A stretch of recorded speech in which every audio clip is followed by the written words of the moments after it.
పత్రిజీకి ప్రతిరూపం పిఎంసి ప్రేక్షక దేవులందరికీ నమస్కారం. బిఎంఎస్ కార్యక్రమానికి స్వాగతం, సుస్వాగతం. మనం ప్రతి ఎపిసోడ్లో ఒక కొత్త ఆధ్యాత్మిక విషయం పట్ల అవగాహన తెచ్చుకుంటున్నాం. ఇవాళ మనం ఒక వ్యక్తి ఆధ్యాత్మికంగా ఎదగాలంటే మరి ఎలాంటి సూత్రాలు, మరి ఎలాంటి టెక్నిక్స్ను పాటించాలి అనే అంశంపైన తెలుసుకుందాం. మరి ఈ అంశంపైన మాట్లాడడానికి మనతో పాటు ఉన్నారు స్పిరిచువల్ సైంటిస్ట్ ఆనంద్ బుద్ధా గారు. మరి ఆయన అడిగి దీని గురించి వివరాలు తెలుసుకుందాం. నమస్తే సార్. నమస్తే. Welcome to the show. Thank you sir. ఒక వ్యక్తి ఆధ్యాత్మికంగా ఎదగాలంటే మరి ఎలాంటి ప్రక్రియలు పాటించాలి, అంటే ఎలాంటి సూత్రాలు పాటించాలంటారు? బేసిక్గా మనిషి ఎప్పుడు అత్యున్నతంగానే ఉన్నాడు. ఓకే. ఆల్రెడీ ఎదిగిన వ్యక్తి మనిషి, ఆల్రెడీ డెవలప్ అయి ఉన్నాడు ఆధ్యాత్మికంగానే. ఎంత డెవలప్ కావాలో అంత డెవలప్ అయి ఉన్నాడు. కాకపోతే ఇక్కడ వచ్చిన ప్రాబ్లం ఏంటంటే, భూమి మీద పుట్టిన ఈ మనిషి తన అభివృద్ధిని రోజు రోజుకు కోల్పోతూ వస్తున్నాడు. ఓకే.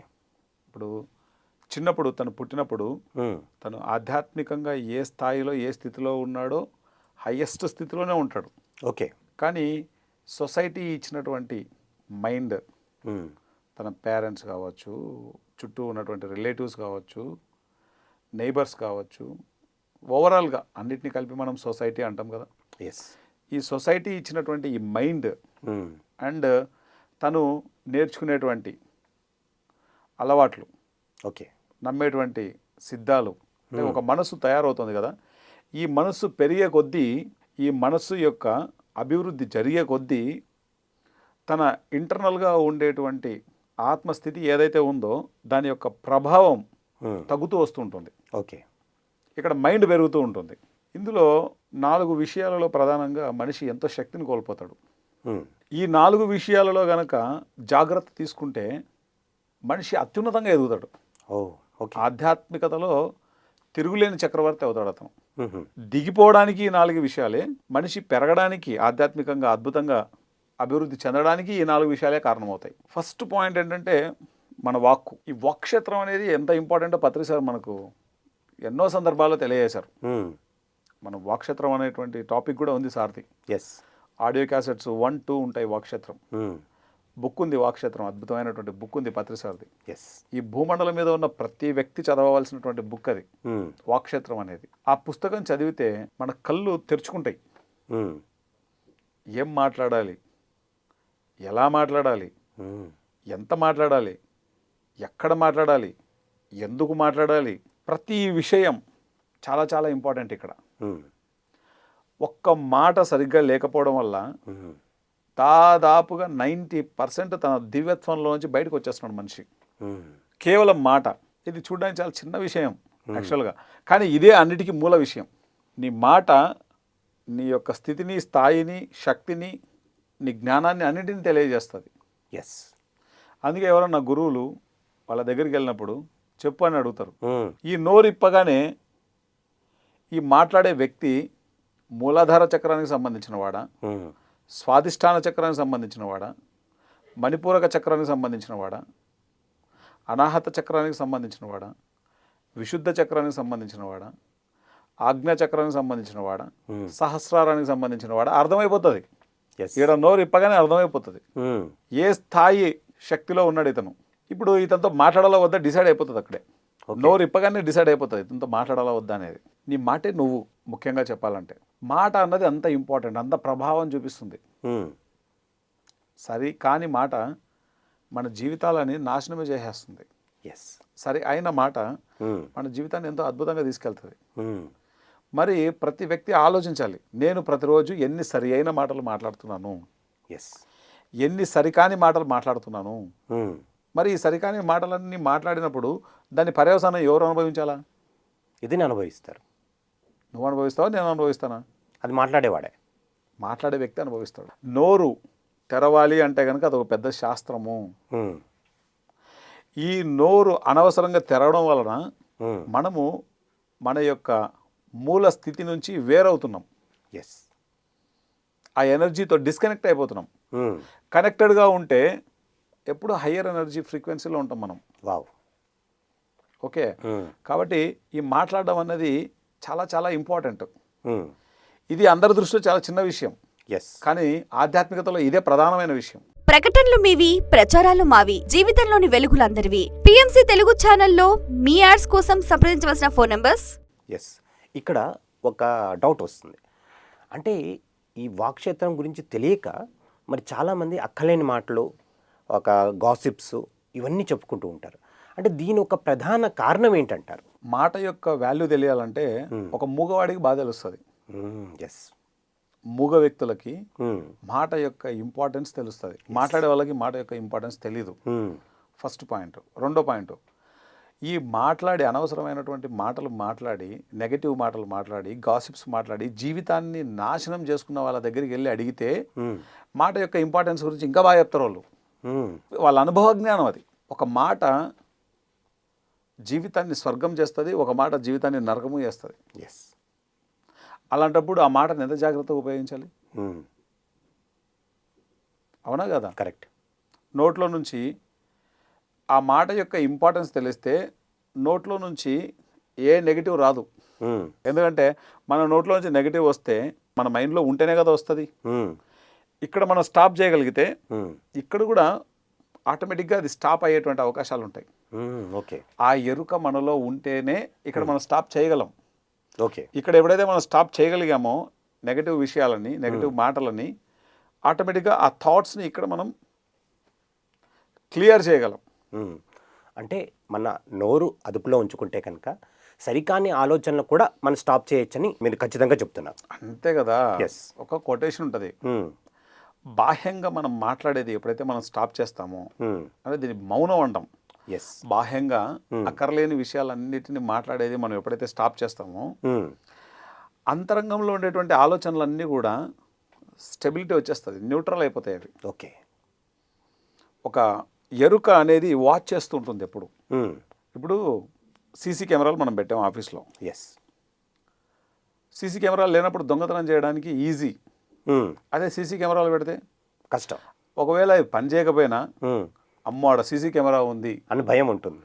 అలానే ఎరుక కూడా మన లోపల ఉందనుకో, ఓకే, అక్కర్లేనివన్నీ మన లోపల వాటంతటా అవే క్లియర్ అయిపోతూ ఉంటాయి. ఓకే. అక్కర్లేనివి మన బుర్రలో ఎంటర్టైన్ అవ్వవు, మన మైండ్ని ఆక్యుపై చేయవు. ఓకే. ఇది అక్కర్లేదని తెలిసి మనం వెంటనే దాన్ని పక్కకు పంపించేస్తాం.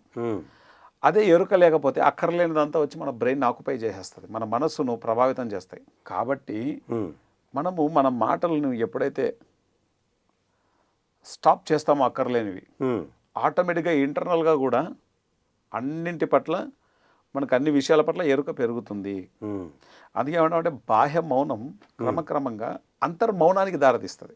వావ్, చాలా అద్భుతమైన స్టేట్మెంట్. బాహ్య మౌనం క్రమక్రమంగా అంతర్మౌనానికి దారితీస్తుంది. నువ్వు బాహ్యంగానే మౌనంగా ఉండకపోతే, అంటే నువ్వు బాహ్యంగా నీ నోట్లో నుంచి నెగిటివ్ మాటలు వచ్చేస్తూ ఉంటే ఇంకా అంతర్గతంగా నీకు ఎంత ఎక్కువ ఉన్నట్లు నెగిటివ్ థాట్స్. ప్రకటనలు మీవి, ప్రచారాలు మావి, జీవితంలోని వెలుగులందరివి. పిఎంసి తెలుగు ఛానల్లో మీ యాడ్స్ కోసం సంప్రదించవలసిన ఫోన్ నంబర్స్. ఇక్కడ ఈ తరుణంలో ఇంకొక ప్రశ్న వస్తుంది. మన బాహ్యంగా మౌనంగా ఉంటాం, కానీ మనసులో మాత్రం ఎన్నో ఆలోచనలు తలెత్తుతూ ఉంటాయి. మరి అలాంటి తరుణంలో మనం ఏం చేయాలంటారు? ఇప్పుడు ఇది ఒక రోజుతో వచ్చేది కాదు. అందుకే చిన్నప్పటి నుంచి మెడిటేషన్ ప్రాక్టీస్ ఉండాలని ఎందుకు చెప్తున్నాం మనం? ఎస్. ఎందుకు ధ్యాన విద్యార్థి మూమెంట్ అనేది స్టార్ట్ అయింది? ఎస్. చిన్నప్పటి నుంచి ధ్యానం చేస్తే ఈ మనసును ఎలా అదుపులో పెట్టాలనేది అర్థమైపోతుంది. ఈ మనసును స్థిరంగా ఉంచుకోవడం ఎలా అనేది అర్థమైపోతుంది. ఎస్. దానికి ట్రైనింగ్ అవసరం. నువ్వు ఏ ట్రైనింగ్ ఇవ్వకోకుండా దానికి అక్కర్లేని ఇన్ఫర్మేషన్ అంతా ఇచ్చేసి నువ్వు ఇప్పుడు దాన్ని కామ్గా ఉండంటే అదే ఎలా ఉంటుంది? అవునా కదా? కాబట్టి దీన్ని మనం సక్రమంగా మనం మాట్లాడడం నేర్చుకోవాలి ఫస్ట్. అంటే నోరు ఇప్పితే పాజిటివ్ రావాలి తప్ప, మాట్లాడితే మిరాక్యులస్గా మాట్లాడడం రావాలి తప్ప నెగిటివ్గా మాట్లాడకూడదు, వినాశకరంగా మాట్లాడకూడదు, అంటే డిజాస్టర్గా మాట్లాడకూడదు. మన మాట దైవము, అంటే దైవ పలుకులు ఉండాలి బయటకు వదిలితే. మన మాట ఆ విధంగా ఉన్నప్పుడే మన జీవితం ఎలా కావాలో అంత అద్భుతంగా ఉంటుంది. నువ్వేమో మాట్లాడే పొద్దున్న లేస్తే పనికి మాలిన మాటలు, నీ జీవితం ఎలా అద్భుతంగా ఉంటుంది? కరెక్ట్. మన పాండిచ్చేరిలో అరోవిల్ ఉంది కదా, అరోవిల్. అవును. ఒక పెద్ద కమ్యూనిటీ. ఎస్. దాదాపు 100 దేశాల పైన వాళ్ళు ఒకటే చోట నివసిస్తుంటారు. మదర్ ఏం చెప్తుందంటే, నీ నోట్లో నుంచి ఒక్క బ్యాడ్ వర్డ్ కూడా రాకూడదు. ఓకే. ఓకే. తర్వాత చాలామంది చాలా ఈజీగా బూతులు తిడుతుంటారు. నీ నోట్లో నుంచి ఒక్క బూతు పదం కూడా రాకూడదంట. ఓకే. వస్తే ఏమవుతుందని అడిగారు. వస్తే ఏమవుతుంది? జీవితం నాశనం అవుతుంది. చాలామంది తెలియక బూతులు వాడుతుంటారు. ఆనందం కోసం చాలామంది బూతులు వాడతారు తెలుసా. పక్కనోడు ఏదో బూతులు మాట్లాడుతుంటే వీడు ఆనందపడుతుంటాడు, ఇంకొకడు పక్కనోడు. అదొక రకమైన ఆనందం అది. కానీ దానివల్ల వాళ్ళు ఏం కోల్పోతున్నారో వాళ్ళకి తెలియదు. ఎస్. ఓకే. నోట్లో నుంచి పొరపాటున కూడా బూతు పదాలు మాట్లాడకూడదు. ఎందుకు పిల్లలు ఈరోజు చాలా వాళ్ళ యొక్క ఎదుగుదల ఒక ప్రశ్నార్థకంగా మారింది అంటే కారణం, తల్లిదండ్రులేమో బూతులు మాట్లాడుతుంటారు, పిల్లలేమో బూతులు మాట్లాడవద్దంటారు. తల్లిదండ్రులు ఏం చేస్తే పిల్లలు దానికి 1 లక్ష రెట్లు ఎక్కువ చేస్తారు. కాబట్టి దాన్ని దృష్టిలో పెట్టుకొని తల్లిదండ్రులు మసులుకోవాలి. ఎస్. ఓకే. ప్రాణం పోయినా నోట్లో నుంచి బూతు పదాలు మాట్లాడకూడదు. Yes. That is very dangerous. Mother దాని గురించి ఎంత అద్భుతంగా చెప్పారో. చదవాలి, మదర్ యొక్క లిటరేచర్ని చదవాలి. బూతు పదాలు నోట్లో నుంచి రాకూడదు. ఓకే. మనము దానివల్ల దిగజారిపోతూ ఉంటాం. మనం నిజానికి మనం ఎవరం? ఈ యొక్క శరీరంతో ఇక్కడ ఉండేటువంటి ప్రాపంచిక అనుభవాలను పొందడానికి వచ్చినటువంటి దైవలం. కరెక్ట్. మనం ఎందుకు ఈ దైవత్వం నుంచి విడిపడిపోయాం? ఎందుకంటే అక్కర్లేనివి మాట్లాడడం వల్ల, గాసిప్స్ మాట్లాడడం వల్ల, నెగటివిటీ మాట్లాడడం వల్ల, డిజాస్టర్ వినాశకరమైన మాటలు మాట్లాడడం వల్ల, పక్కింటి వాడి గురించి మాట్లాడడం వల్ల, పక్కింటి అమ్మాయి గురించి మాట్లాడడం వల్ల, ఎదురింటి వ్యక్తి గురించి మాట్లాడడం వల్ల, నెగటివ్గా వీటన్నింటి వల్ల మనం మన దైవత్వం నుంచి దూరం అయిపోతున్నాం దినదినానికి. మన శక్తి కూడా క్షీణం అయిపోతుంది. అంతే కదా. ఇప్పుడు నేను ఎదుటివాడిని తిడితే నా శక్తి క్షీణమవుతుందా పెరుగుతుందా? తగ్గిపోతుంది. ఎదుటివాడి గురించి నాన్ సెన్స్ మాట్లాడితే నా శక్తి పెరుగుతుందా తగ్గుతుందా? తగ్గుతుంది మరి బై డిఫాల్ట్గా. కాబట్టి మాట అన్నది అంత ఇంపార్టెంట్. దీనికి చాలా ఒక గొప్ప ఇంపార్టెంట్ విషయం ఇది. 90% మన జీవితంలో మన దైవత్వం నుంచి, అంటే మన యొక్క మూల శక్తి నుంచి, మన పూర్ణాత్మ నుంచి, మన యొక్క మూల చైతన్యం నుంచి, ఓకే, మన యొక్క ఆత్మ నుంచి వాట్ ఎవర్ కాల్డ్ ఈ జీవుడు నుంచి, మీరు ఏ పేరైనా పిలుచుదాన్ని, ఓకే, ఈ లోపల మనతో మనం కనెక్ట్ అయ్యి లేకపోవడానికి ఏకైక కారణం ఏంటంటే మాట. నీ మాట సరిగ్గా ఉంటే నీతో నువ్వు కనెక్ట్ అయి ఉంటావు. ఓకే. నీ మాట సరిగ్గా లేకపోతే నీతో డిస్కనెక్ట్ అయిపోతావు. నువ్వు ఎప్పుడైతే డిస్కనెక్ట్ అయిపోతావో, ఆ డిస్కనెక్ట్ అయిపోయినప్పుడు ఏం జరగకూడదో జీవితంలో అన్నీ జరుగుతుంటాయి. ఎందుకంటే అక్కడ అవేర్నెస్ మిస్ అయిపోతాం తెలియకోకుండానే.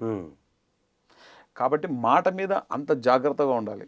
ఓకే. ఎంటైర్ ఆధ్యాత్మికత అంతా కంప్లీట్గా మాట మీదనే ఉంటుంది. మాట మీద ధ్యాస. ఇంకోటి ఏంటంటే దీని గురించి ఇంకా బాగా తెలుసుకోవాలంటే పత్రి సార్ వాక్క్షేత్రంతో పాటు టోల్టెక్స్ 4 అగ్రిమెంట్స్ కూడా చదవాలి. దాంట్లో ఫస్ట్ అగ్రిమెంట్ ఇది. Okay. Be impeccable in your words. మీ యొక్క మాటల పట్ల మీరు దోషరహితంగా ఉండాలి. నీ వాక్కు దోషరహితంగా ఉండాలి అని ఉంటుంది. మాట అన్నది చాలా పవర్ఫుల్. అలాగే ఇదే పుస్తకంలో సెకండ్ స్టేట్మెంట్ ఉంటుంది. ఫస్ట్ స్టేట్మెంట్ ఏంటి?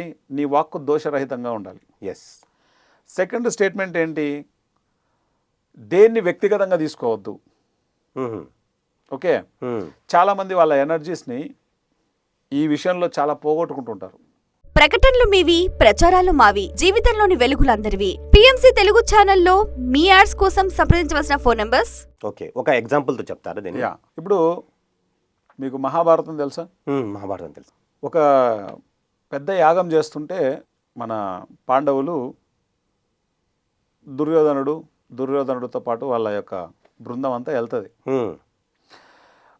దాన్ని అక్కడ ఆ యజ్ఞం జరిగేటువంటి ప్లేస్ అంతా ఒక బ్యూటిఫుల్గా నిర్మించింటారు. అది ఒక ప్లేస్లో ఇది ఉంది అని అనిపించేది అక్కడ ఉండదు, ఇది లేదు అనిపించేదేమో ఉంటుంది. అట్లా ఒక అద్భుతమైనటువంటి సృష్టి చేసింటారు. యజ్ఞానికి పోయి తిరిగి వెళ్ళిపోతున్నప్పుడు దుర్యోధనుడు ఒక చోట పాపం కింద పడిపోతాడు. ఓకే, వాటర్ వాటర్ ఉందేమో అని భ్రమించి వాటర్ లేదని భ్రమిస్తాడు. అచ్చా లేదని భ్రమిస్తాడు. ఆ, లేదని భ్రమిస్తాడో ఉందని భ్రమిస్తాడో మొత్తానికి అక్కడ పడిపోతాడు. ఇప్పుడు వాటర్ కాదు పాయింట్, అక్కడ అసలైనటువంటి పాయింట్ పడిపోవడం. ఓకే. మొత్తానికి ఏదోలాగా పడిపోయాడు అక్కడ. పడిపోగానే ద్రౌపది గారు నవ్వుతారు, అవునా కదా? ఎస్, ఆ సీన్ గుర్తుందా మీకు? గుర్తుంది. ఆమె నవ్వినప్పుడు కంప్లీట్గా దాన్ని వ్యక్తిగతంగా తీసేసుకుంటాడు దుర్యోధనుడు. ఎస్. నన్ను ఇంతగా అవమానిస్తారా? సహజంగా ఎవరైనా పడితే మామూలుగా నవ్వుతారు. అవును. ఎవరైనా చిన్నపిల్లలు పడితే నవ్వరు, పెద్దవాళ్ళు పడితే టక్కన నవ్వుతారు. కానీ అక్కడ దుర్యోధనుడు తీసుకున్నటువంటి విధానం చాలా నెగిటివ్గా తీసుకున్నాడు. వెంటనే శకునికి చెప్తాడు, నాకు చాలా ఘోర అవమానం జరిగింది. నిండు సభలో నన్ను చూసి నవ్వారు. ఆ ద్రౌపదికి తగిన శిక్ష పడాల్సిందే, ఆ పాండవులకు తగిన శిక్ష పడాల్సిందే అని చెప్పేసి శకునికి చెప్తే శకుని పాచికల ఆట ఆడడం మొదలు పెడతాడు. ఆ గేమ్ ప్లాన్ చేస్తాడు దానివల్ల. ఎస్. ఇప్పుడు ఆ ద్రౌపది నవ్వితేలేని వదిలేసింటే ఏముండదు ఇక్కడ. అక్కడ ఆమె నవ్వడం వల్ల ఇతని ఈగో హర్ట్ అయిపోయింది, దాన్ని వ్యక్తిగతంగా తీసేసుకున్నాడు. ఆ వ్యక్తిగతంగా తీసుకోవడం వల్ల ఏమైంది, వాళ్ళకి నన్ను చూసి నవ్వుతారా, మీకు తగిన శాస్తి చేస్తానని చెప్పేసి వాళ్ళకి టార్గెట్ చేశాడు. దానివల్ల కొన్ని వందల వేల లక్షల మంది ప్రాణాలు గాల్లో కలిసిపోయాయి. ఎస్. ఓకే, బిగ్ స్టోరీ, అది వేరే విషయం. ఓకే, అది జరగాల్సిందే, అది అవ్వాల్సిందే. ఏవైతే జరిగాయో అంతా ప్రణాళికే. అదంతా పక్కన పెడితే సెకండ్ స్టేట్మెంట్ గురించి మాట్లాడుతున్నాం, దేన్ని వ్యక్తిగతంగా తీసుకోకూడదు అని. ఎస్. ఇక్కడ దుర్యోధనుడు వ్యక్తిగతంగా తీసుకున్నాడా లేదా? అవును. ఆ వ్యక్తిగతంగా తీసుకోవడం వల్ల ఏం జరిగింది? చాలా నష్టం వాటిల్లింది. ఫస్ట్ తనకే నష్టం జరిగింది. తను ఆనందంగా లేడు ఫస్ట్. ఎస్. ఈవెన్ ఆత్మహత్య చేసుకోవడానికి కూడా రెడీ అయిపోయాడు, నాకు ఇంత అవమానం జరిగిందని. ఎస్. చాలామంది తల్లిదండ్రులు కొట్టారను, టీచర్లు అరిచారను, బంధువులు ఏదో వెక్కిరించారను సూసైడ్ చేసుకున్న వాళ్ళు చాలామంది ఉన్నారు. ఎస్. మా ఇంటి దగ్గర ఒక అమ్మాయి ఉంది. ఆ అమ్మాయి జస్ట్ వాళ్ళ ఫాదర్ ఏదో తిట్టాడని చెప్పేసి కిరోసిన్ పోసేసుకొని చచ్చిపోయింది. అరే. ఆ కిరోసిన్ పోసుకొని అంటించుకున్నప్పుడు ఎంత నరకం అనుభవించుంటుంది. ఎస్. చిన్న నరకం అది, అవునా కదా? అవును. తండ్రి తిట్టాడు అనుకో, ఏదో కారణంతో తిట్టింటాడు ఆయన, కారణం లేకుండా ఎందుకు తిడతాడు? ఒకవేళ కారణం లేకుండా తిట్టాడే అనుకుందాం ఉదాహరణకు, తండ్రే కదా. అంటే ఏ విషయాన్నైనా వ్యక్తిగతంగా తీసుకున్నప్పుడు పాజిటివ్ విషయాల్ని వ్యక్తిగతంగా తీసుకుంటే పర్లేదు. ఎస్. కానీ నెగటివ్ విషయాల్ని మాత్రం వ్యక్తిగతంగా తీసుకుంటే మనం చాలా నష్టపోతాం. ఫస్ట్ ఎస్, చాలా నష్టపోతాం, అది ఫస్ట్ పాయింట్.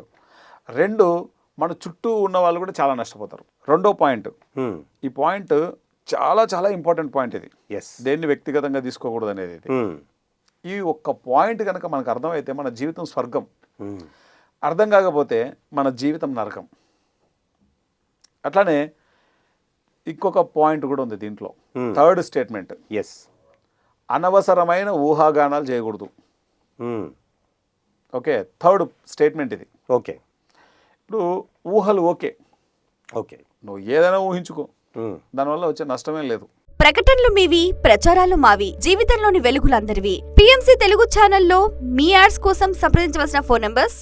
అంటే ఊహలు మన గురించి ఏవైనా ఊహించుకోవచ్చు, కానీ వేరే వ్యక్తుల గురించి ఊహాగానం చేయకు అనేది దీని అర్థం వస్తుందంటారా? అనవసరమైన ఊహాగానాలు. చాలామంది బిజినెస్ చేసేటప్పుడు కానీ లేదా పెద్ద పెద్ద ప్రాజెక్టులు చేసేటప్పుడు కానీ ఎస్, అనవసరంగా ఊహాగానాలు చేస్తూ ఓకే ఒక రాంగ్ డెసిషన్స్ కనుక తీసుకుంటే దాని యొక్క కాన్సిక్వెన్సెస్ మొత్తం అందరూ సఫర్ అవ్వాల్సి వస్తుంది. అనవసరమైనటువంటి ఊహాగానాల వల్ల మన జీవితంలో ఎన్ని కోల్పోతామో లెక్కలేదు. ఇప్పుడు ఏ వ్యక్తి పట్ల ఏ వ్యక్తి అయినా సరే విశ్వాసం ఉండాలి, నమ్మకం ఉండాలి. ఓకే, అవునా కదా? అవును. వాళ్ళ పట్ల నమ్మకం లేకపోతే ఏం జరుగుతుంది? ముందుకు వెళ్ళలేం. ఆ వ్యక్తి ఏం చేస్తాడో ఏమో, నాకేమన్నా నెగిటివ్ చేస్తే ఆ వ్యక్తి మంచోడై ఉంటాడు. ఒకసారి నా ఫ్రెండ్ ఏం చేశాడంటే, చాలా క్లోజ్ ఫ్రెండ్, నాకు ఫోన్ చేశాడు. ఆయన దగ్గర పనిచేసే ఒక పర్సను అతని మీద ఇతను కొన్ని ఊహాగానాలు చేస్తున్నాడు. ఓకే. ఇతను చాలా నన్ను డామినేట్ చేస్తున్నాడు, ఉమ్, ఇతని వల్ల రేపు పొద్దున ఏమైనా ప్రమాదం జరుగుతుందేమో, ఉమ్, ఇతను చాలా ప్రమాదకరం అయ్యేటట్లున్నాడు ఫ్యూచర్లో, ఇతన్ని తప్పిస్తే మంచిది, ఓకే. ఇట్లా ఆలోచిస్తున్నాడు. ఉమ్, కానీ ఆయన బేసిక్ నేచరు ఏంటనేది ఆలోచించట్లేదు. ఉమ్, ఎందుకంటే ఈ అనవసరమైన ఊహాగానాలు చేసేటప్పుడు ఎదుటి వ్యక్తి యొక్క రియాలిటీ, ఉమ్, వాస్తవ పరిస్థితి ఏంటనేది చూడరు. ఎస్. ఓకే, అది కోల్పోతాం మనం. ఉమ్, గొప్ప విషయం ఏంటంటే నాకు ఫోన్ చేశాడు. ఉమ్, నాకు ఫోన్ చేసి, ఆనంద్ ఇది పరిస్థితి, ఇట్లా కొంచెం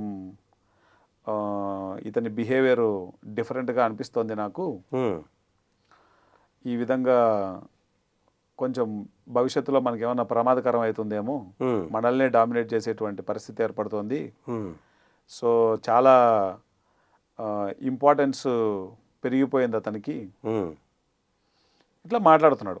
ఎస్. నేను ఆలోచించా, సహజంగానే పనిచేసేటప్పుడు ఇంపార్టెన్స్ తెలియకుండానే వస్తుంది, అసలు ఓనర్ కన్నా ఎక్కువ వస్తుంది. అవును. ఎవడు పని చేస్తుంటే వాళ్ళతోనే అందరు ఇంటరాక్ట్ అవుతారు, పని చేయనివాడితో ఎందుకు ఇంటరాక్ట్ అవుతారు? అంతే. అది సహజం. అది ఉమ్, ఎప్పుడైతే ఆ ఇంటరాక్షన్ పెరుగుతూ ఉంటుందో తెలియకుండా ఓనర్కి కూడా ఒక ఇన్సెక్యూరిటీ రావడం కామన్. అది ఉమ్, అరే నన్నే మించిపోతున్నాడు, నన్నే డామినేట్ చేస్తున్నాడు, నన్నే రేపు పొద్దున ఉమ్, భవిష్యత్తులో ఇదేదో ప్రమాదకరంగా ముంచిపోయేటట్లుంది అని. ఉమ్, అప్పుడు నేను అతనికి అడిగా, కొన్ని క్వశ్చన్లు వేసా. ఓకే. నువ్వు చెప్తున్నదంతా ట్రూతేనా, ఉమ్, నిజమా కాదా, కాదు సత్యమా కాదా, నువ్వు చెప్పేది నిజంగా ట్రూతా, రియల్ ట్రూతా నువ్వు చెప్పేది ఉమ్, అంటే అతను మంచోడే అని చెప్పాడు. మంచోడే అయినప్పుడు మరి ఇవి ఎవరు చెప్పారు నీకు? ఉమ్, చుట్టుపక్కల ఉంటారు కదా చాలామంది, అవును. ఎన్నో విషయాలు అందిస్తూ ఉంటారు, ఉమ్, వాటిని నమ్మేస్తారు, అవును. అనవసరమైన ఊహాగానాలు చేస్తుంటారు. ఉమ్, ఓకే, అతను నాకు కొంత బాగా తెలుసు, ఓకే. అతని నేచర్ అది కాదు కదా, ఉమ్, అతను ఒరిజినల్ నేచర్ అది కాదు కదా. ఉమ్, సో ఎంతో కృతజ్ఞతతో ఉంటాడు మీ పట్ల. ఉమ్, వర్క్ విషయంలో జరుగుతూ ఉంటాయి అవి, ఉమ్, బట్ మనం ఓవరాల్గా చూడాలి కదా. అవును. నువ్వేం చేస్తావంటే ఒక నెల రోజులు టైం తీసుకో, ఉమ్, ఈ నెల రోజులు అతన్ని పరీక్షగా చూడు. ఓకే. ఓకే, అనవసరమైన ఊహాగానాలు చేయొద్దు అతని గురించి ఉమ్, నెగటివ్గా. ఒక 1 మంత్ అబ్జర్వ్ చేయి. ఈ 1 మంత్లో కనుక నిజంగానే నువ్వు చెప్పింది ట్రూత్ అనుకో, తీసి పడేసే, నో ప్రాబ్లం. నీకేదో ప్రమాదకరం అవుతోంది అని తెలిసినప్పుడు ఇంకా ఉంచకూడదు కదా. అవును. కాబట్టి అది ట్రూత్ అయితే, నువ్వు అనుకుంటున్నదంతా ట్రూత్ అయితే తీసేసేయి. ఉమ్, అదర్వైజ్ నువ్వు ఒక మంచి పర్సన్ని మిస్ అవుతావు ఎస్. నీ జీవిత కాలంలో. ఎందుకంటే మనుషులు దొరకరు. ఉమ్, ఇప్పుడు ఏ వస్తువు అయినా పోతే తెచ్చుకోవచ్చు, అవును. ఎనీథింగ్. No. ఈ భూమి మీద ఏ వస్తువు పోయినా ఆ వస్తువును కొనేస్తే వస్తుంది. ఉమ్, మనిషి అలా కాదు. మనిషి ఒకసారి ఆ మనిషికి ఎదుటి వ్యక్తి పట్ల ఉన్న విశ్వాసం, నమ్మకం పోయిందనుకో, ఉమ్, అది మళ్ళీ మళ్ళీ రావు అవి. Yes. That is very dangerous. Um, then ఆయన కరెక్ట్ నువ్వు చెప్పేది, ఒక 1 మంత్ టైం తీసుకుందాం అన్నాడు. ఉమ్, ఆ 1 మంత్ తర్వాత వచ్చి చాలా థ్యాంక్స్ ఆనంద్ అని చెప్పేసి చాలా హ్యాపీగా ఫీల్ అయ్యాడు. ఉమ్, ఏమన్నా, ఉమ్, ఆ రోజు నువ్వు ఒక 1 మంత్ చూడని చెప్పావు, ఉమ్, సరిగ్గా ఆలోచించని చెప్పావు, చాలా మంచిదయింది. ఉమ్, ఎందుకంటే చాలా గొప్ప మనిషి ఆయన. ఉమ్, ఓకే, సమ్ టైమ్స్ మనము ఒక లోయర్ ఎనర్జీలో ఉన్నప్పుడు తెలియకుండానే ఈ అనవసరమైన ఊహాగానాలు ఎన్నో చేస్తూ ఉంటాం. అవును. ఈ ఊహాగానాల వల్ల ఎంతమంది ఎన్ని జీవితాలు నాశనం అవుతుంటాయో తెలుసా? చాలా. ఉమ్, అందుకే అనవసరమైన ఊహాగానాల జోలికి వెళ్ళకూడదు. ఎప్పుడు వాస్తవాన్ని చూడగలగాలి మనం. ఎస్. అల్టిమేట్గా ఇంకొక స్టేట్మెంట్ ఉంది, ఉమ్, మన శక్తి పరిధి మేరకు శ్రమించాలి అని. ఉమ్, అంటే నీ బెస్ట్ నువ్వు ఎప్పుడు ఇస్తూ ఉండాలి. ఎస్. ఆల్వేస్ ఉమ్, మన యొక్క బెస్ట్ మనం ఎప్పుడూ ఇస్తూ ఉండాలి. ఎస్. వర్క్ ఈజ్ వర్షిప్ అన్నారు, ఉమ్, అది ఊరికే అనలేదు. ఉమ్, ఇప్పుడు మనం ఎంత చేయగలమో దాంట్లో 10% చేసామనుకో, ఉమ్, మన గ్రోత్ ఈ జన్మకు కాదు వచ్చే జన్మలో కూడా రాదు. ఉమ్, మనం 100% చేయగలం అన్నప్పుడు ఆ 100%కి మన బెస్ట్ ట్రై చేయాలి. ఎస్. అప్పుడు మన జీవితంలోకి ఏవైతే రావాలో అన్నీ వచ్చేస్తాయి. ఈరోజు నా జీవితంలోకి అన్నీ రావడానికి కారణం ఏంటంటే నేను ఎంత బెస్ట్ చేయగలను దాన్ని మ్యాక్సిమం లెవెల్ చేసేస్తాను. ఉమ్, అది మీకు అందరికీ తెలుసు. ఎస్. నిన్న మనం ఎక్కడున్నాం? కనిగిరిలో. కనిగిరిలో ఉన్నాం. ఎస్. కనిగిరి ప్రోగ్రామ్ ఎన్ని రోజుల్లో చేసాం? జస్ట్ ఒక 1 వీక్ ముందు అనుకున్నాము. దానికి ముందు ఆర్మూర్ వెళ్ళానా లేదా? కరెక్ట్. పత్రిజీ ధ్యాన మహాయజ్ఞం చేసామా లేదా? ఉమ్, దానికి ఎంత వర్క్ చేసాం? కరెక్ట్, చాలా బాగా అదే అయిపోతేనే మళ్ళీ DVM గ్లోబల్ది నిన్న కంప్లీట్ చేసుకున్నాం. అవును. మళ్ళీ వెంటనే ఈరోజు షూటింగ్ చేస్తాం. అవునా కదా? అవును. అంటే ఇవన్నీ నేను చేయగలను. ఎస్. చాలామంది ఏమనుకుంటారు, బా ఇంత టైర్డ్ అయిపోయి ఉన్నాం, కొంచెం ఆగి చేద్దాంలే అట్లా అనుకుంటారు. ఎస్. కానీ మన లైఫ్లో వాల్యుబుల్ టైం పోతూ ఉంటుంది. సమయాన్ని చక్కగా సద్వినియోగం చేసుకోవాలి. ఎస్. మన యొక్క బెస్ట్ ఎఫర్ట్స్ ఎప్పుడు పెట్టాలి? శక్తి పరిధి మేరకు మనం శ్రమించాలి. 4th స్టేట్మెంట్ ఇది. ఎస్. ఓకే, ఈ 4 ఎవరి జీవితంలో ఉన్న ఈ 4 విషయాలు, ఈ 4 స్టేట్మెంట్లు ఎవరి జీవితంలో పాజిటివ్గా ఉన్నా వాళ్ళ జీవితం ఆధ్యాత్మికంగా హై స్టేట్లో వెళ్ళిపోతూ ఉంటుంది. ఎస్. ఈ 4 విషయాల్లో ఎవరు నెగిటివ్గా ఉన్నా వాళ్ళ జీవితం లోయర్ స్టేట్కి దిగిపోతూనే ఉంటుంది రోజు రోజుకు. ఎస్ ఆనంద్ గారు, ఎంతో అద్భుతంగా ఈ 4 స్టేట్మెంట్స్ చెప్పారు. టోల్టెక్ 4 ఒప్పందాలు, టోల్టెక్స్ 4 అగ్రిమెంట్స్ అన్న బుక్ చదవాలి. ఎస్. వాక్క్షేత్రం అన్నటువంటి బుక్ తప్పకుండా చదవాలి. ఎస్. మళ్ళీ ఈ 4 పాయింట్స్ మళ్ళీ ఒకసారి మా అందరికీ అంటే ప్రేక్షకుల కోసం ఒకసారి మళ్ళీ వివరించి చెప్తారా? టోల్టెక్స్ 4 అగ్రిమెంట్స్ అన్న పుస్తకం ఉంటుంది. ఎస్. అది ఈ భూమి మీద ఉన్న ప్రతి మనిషి తప్పకుండా చదవాల్సిన పుస్తకం. దాంట్లో 4 అగ్రిమెంట్స్ ఉంటాయి. ఫస్ట్ స్టేట్మెంట్ ఏంటంటే నీ మాట జాగ్రత్తగా ఉండాలి. ఎస్. అంటే దోషరహితంగా మాట్లాడాలి, దోషరహితంగా ఉండాలి. ఎస్. అది ట్రూతే మాట్లాడాలి, నోరిపితే. అవసరమైతేనే మాట్లాడాలి. ఎస్. ఆ మాట్లాడే విషయాన్ని చాలా ప్రేమగా గౌరవంగా మాట్లాడాలి. అద్భుతకరమైనటువంటి మాటలే మాట్లాడాలి నీ నోట్లోంచి. అంటే దైవీకమైనటువంటి వాక్యాలే రావాలి నోట్లోంచి. బూతులు మాట్లాడకూడదు, బూతు పదాలు రాకూడదు నోట్లోంచి. ఎంత అద్భుతంగా నువ్వు మాట్లాడడం, నీ మాటలు అద్భుతంగా ఉంటాయి, నీ జీవితం అంత అద్భుతంగా ఉంటుంది. Yes. This is the first statement. నీ వాక్కు దోషరహితంగా ఉండాలి. రెండవ స్టేట్మెంట్, దేన్ని వ్యక్తిగతంగా తీసుకోకూడదు. దేన్ని, ఓకే, ఏది వ్యక్తిగతంగా తీసుకున్నా ఫస్ట్ నువ్వు సఫర్ అవుతావు. రెండు, నీ చుట్టూ ఉన్న వాళ్ళందరూ కూడా సఫర్ అవుతారు ఎస్. ఆ జరిగే వినాశనం వల్ల. సో అంటే అక్కర్లేని విషయాల్ని వ్యక్తిగతంగా తీసుకోకూడదు. నీకు పనికొచ్చే విషయాలు ఉన్నాయి, చక్కగా పాజిటివ్గా తీసుకో. ఎస్. కానీ నెగటివ్గా వ్యక్తిగతంగా తీసుకుంటే దానివల్ల ఫస్ట్ సఫర్ అయ్యేది మనమే. తద్వారా మన చుట్టూ ఉన్న వాళ్ళు కూడా సఫర్ అవుతారు. థర్డ్ స్టేట్మెంట్, అనవసరమైన ఊహాగానాలు చేయకూడదు. ఈ అనవసరమైనటువంటి ఊహాగానాలు చేస్తే సరదా తీరిపోద్ది. మంచి మంచి కంపెనీలు కొలాప్స్ అయిపోయినాయి అనవసరమైన ఊహాగానాల వల్ల.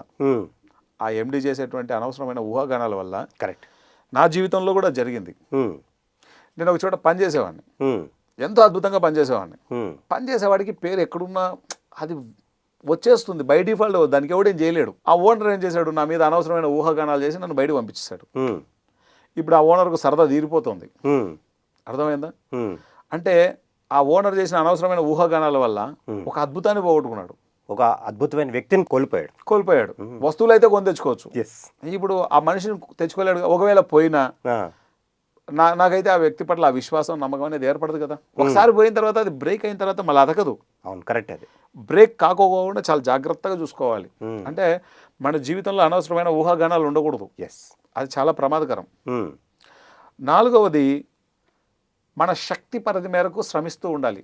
మన బెస్ట్ ఆల్వేస్ ఇస్తూ ఉండాలి. మనం ఎంత బెస్ట్ ఇస్తూ ఉంటే మన యొక్క ప్రాపంచిక జీవితం, ఆధ్యాత్మిక జీవితం రెండు అద్భుతంగా హైట్స్కి వెళ్ళిపోతూ ఉంటాయి. ఎస్ ఆనంద్ గారు, మరి ఎంతో అద్భుతంగా మన జీవితంలో ఆధ్యాత్మికంగా ఎదగాలంటే కనుక ఈ 4 సూత్రాలు, అద్భుతమైన సూత్రాలు మీరు చెప్పడం జరిగింది. మరి ఇంత జ్ఞానం ఇచ్చినందుకు మీకు ఎంతో కృతజ్ఞతలు. Thank you sir. సో ఇదండి ఇవాల్టి బిఎంఎస్ ఎపిసోడ్. ఇంకొక ఎపిసోడ్లో మళ్ళీ కలుసుకుందాం. అంతవరకు సెలవు.